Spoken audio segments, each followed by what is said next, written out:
Man और supreme court के पूर्व जस्टिस मार्कंडे काटजू ने एक बार फिर लेकर एक विवादित बयान दिया, जिसमें उन्होंने कहा कि मैं गाय को माता नहीं मानता, मैं बीफ खाता हूं।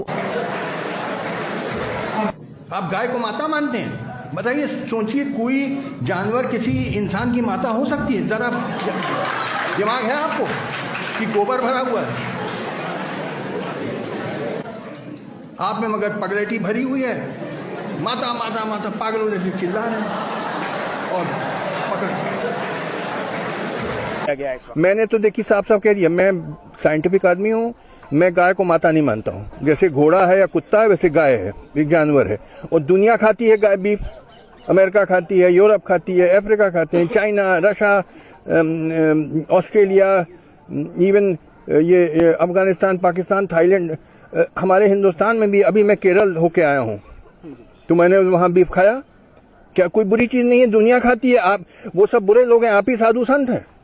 हद कर दी पागलपन की। वो कहते हैं कि साहब गाय माता है क्योंकि वो दूध देती है पीने को, तो भाई बकरी भी देती है दूध पीने को, भैंस भी देती है, वो ऊंट का भी पीते हैं लोग दूध, तिब्बत में याक का पीते हैं, वो सब देवी देवता हैं। पागलपन की बातें, बेवकूफी की बातें। अब तुम गधे हो तो बने रहो गधा, मैं गधे का इलाज नहीं मेरे पास।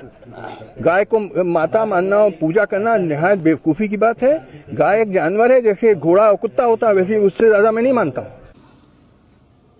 बहुत से गैर मुसलमानों को ये गलतफहमी है कि उनके मजहब में गोश्त खाना हराम है, और कई हिंदू समझते हैं कि उनके मजहब में लिखा है कि गोश्त खाना हराम है।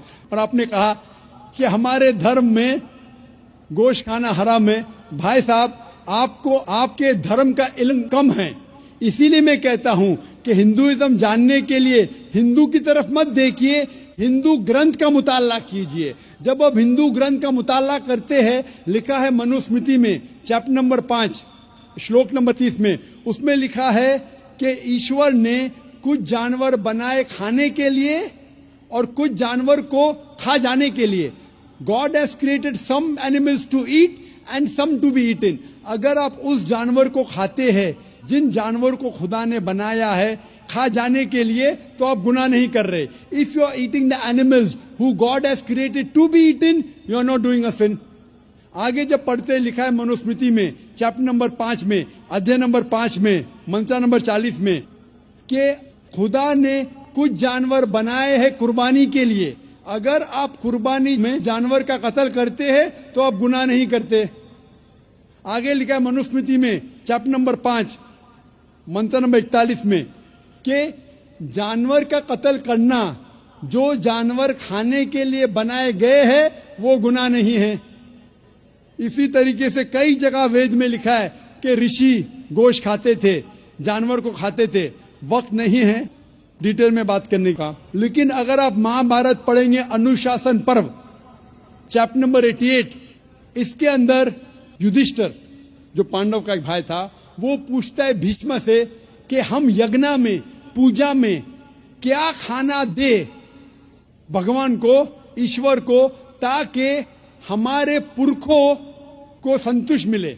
तो भीष्म कहता है युधिष्ठिर से कि आप यज्ञ में अगर भाजी पाला देंगे तो हमारे बाप दादा 1 महीने के लिए खुश रहेंगे।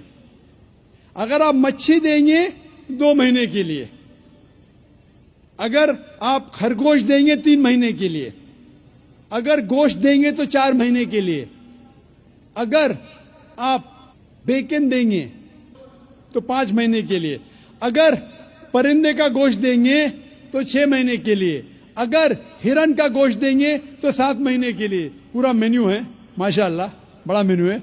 उसके आगे लिखा है अगर आप गाय देंगे तो पूरे 1 साल के लिए हमारे बाप दादा संतुष्ट रहेंगे, और अगर गेंडा राइनोसरस देंगे तो 20 साल के लिए हमारे बाप दादा खुश रहेंगे। पूरा मेन्यू है। क्या चाहते हैं बोलो? मच्छी, खरगोश, क्या चाहते हैं बोलो?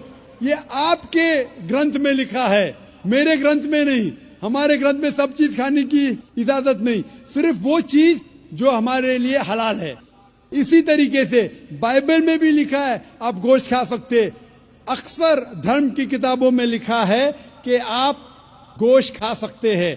आप मेरा अगर एक डिबेट देखेंगे जिसका मौजू था, is eating non vegetarian food permitted और prohibited for a human being, क्या इंसान के लिए गोश्त खाना हलाल है या हराम है। और मैंने डिबेट किया था एक जैन के साथ जिसका नाम था रश्मिबाई झवेरी। वो इंडियन वेजिटेरियन कांग्रेस का सदर था, प्रेसिडेंट।